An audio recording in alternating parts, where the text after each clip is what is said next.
Hello everyone, welcome to my channel. My name is Zamira and I'm a clairvoyant, psychic, intuitive, mystic, and energy worker here on the interwebs, also in Austin, Texas. Today I want to talk about navigating the full moons with you as a lazy witch myself.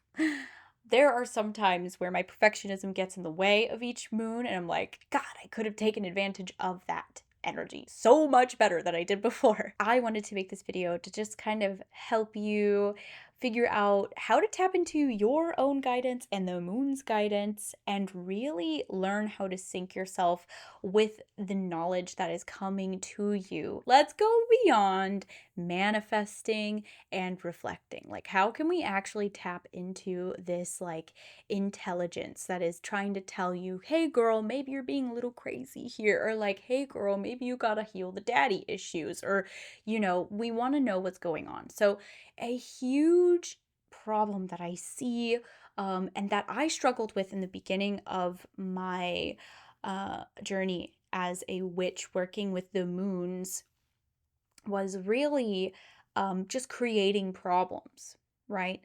I'd say, oh, I don't have enough money. Full moon in Capricorn, perfect. I'll make a money spell. Or, oh my God, I just, I wish I was more confident.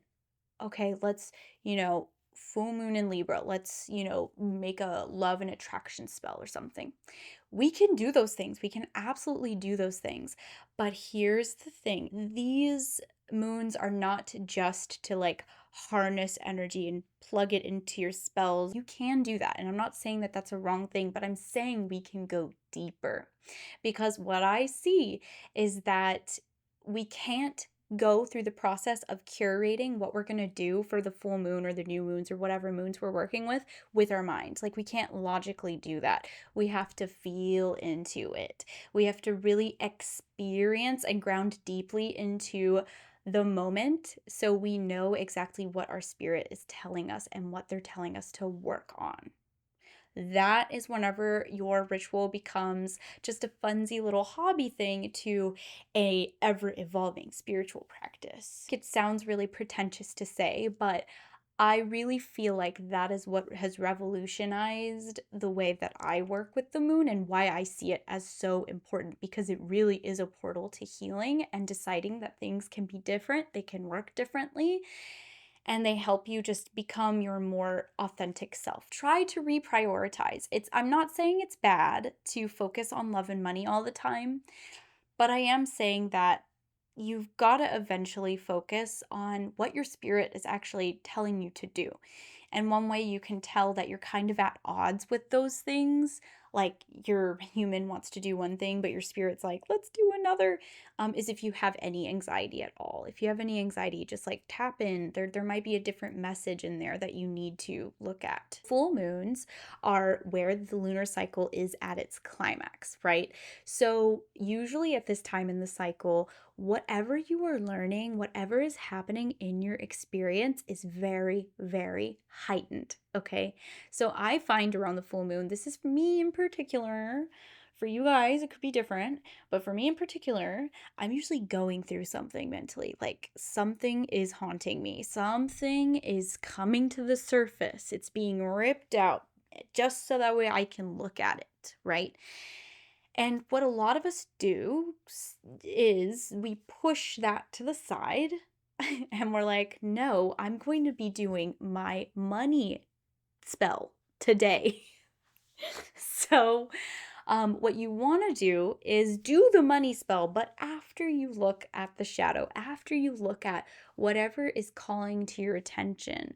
It could be painful. It could be excruciating to look at. But once you go through looking at that experience, it can be deeply beautiful and transformational once you accept that.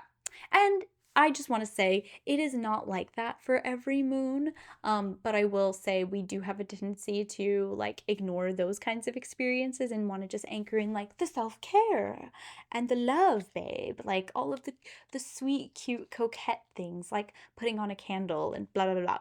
No, girl, you're here to spiritually evolve, and sometimes that takes a little bit of some work. But also it's not like that. Like this past Cancer new moon, I was thriving. I was literally oh, I have time to clean my house and do all of these things and just be chill at home like a Cancer, just be in my little shell. And it was very deeply healing for me at that point in time. Meanwhile, other people were going through it. They were feeling heavy emotions and like they were going through whatever process they needed.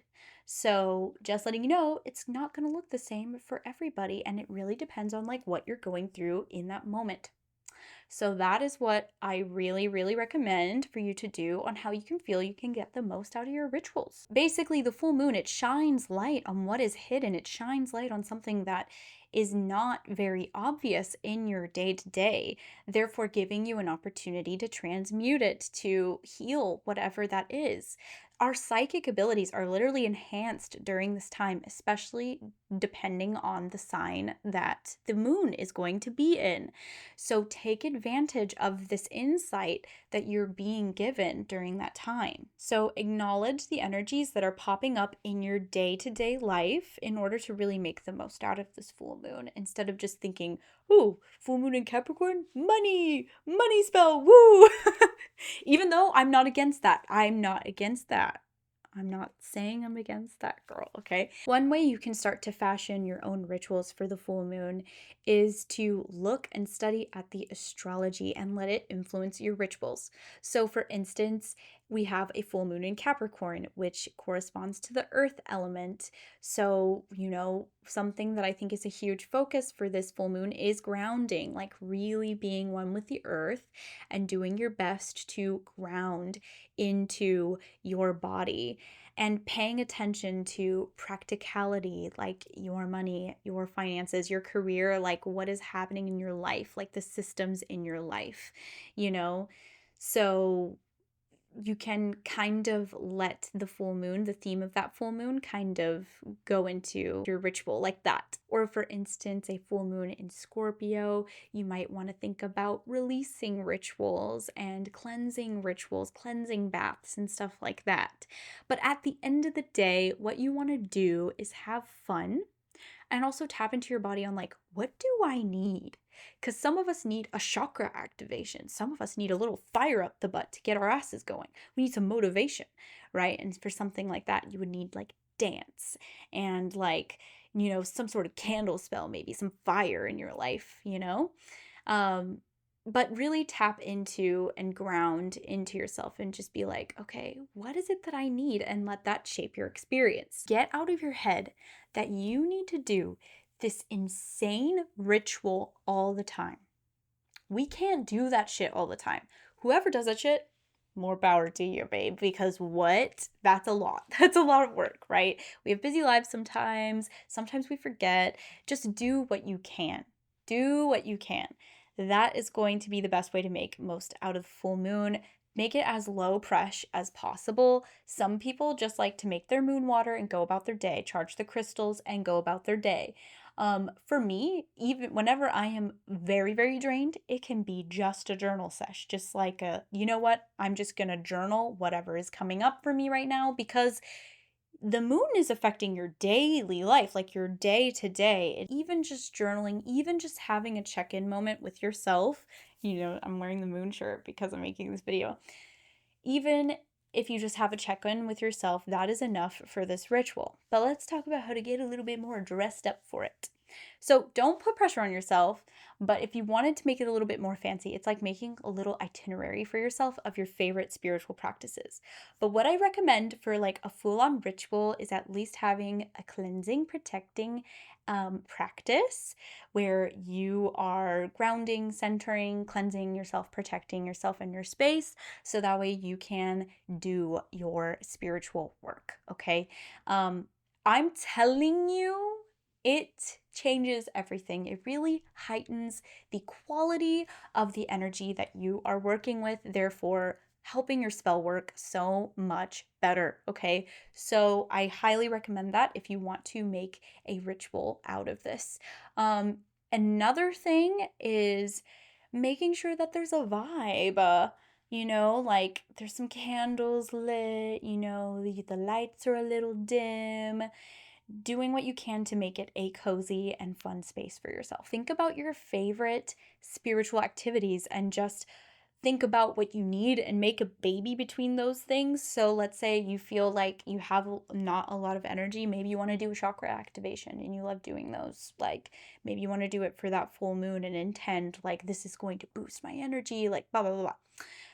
Or, you know, spiritual baths if you need cleansing, divination, candle spells, shadow work, all this different stuff. But also utilizing correspondences. So let's say like you're a Hellenistic pagan, right? And we're having a full moon in Capricorn right now. Capricorn's ruling planet is Saturn. And in Hellenistic paganism, Saturn is represented by Cronus. I don't know. Maybe you want to talk to that guy. I don't recommend it as a person who is not exactly Hellenistic pagan, but maybe because that tickles your thing, that's what you need to do. You know what I mean? I'm accepting of all crafts here, even though I'm not a Hellenistic pagan.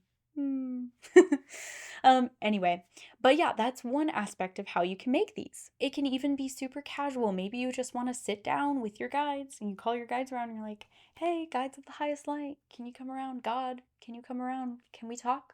And then you just make, like, for the full moon in Capricorn, strategic plans of what exactly you want to do in your life and get your shit together, right?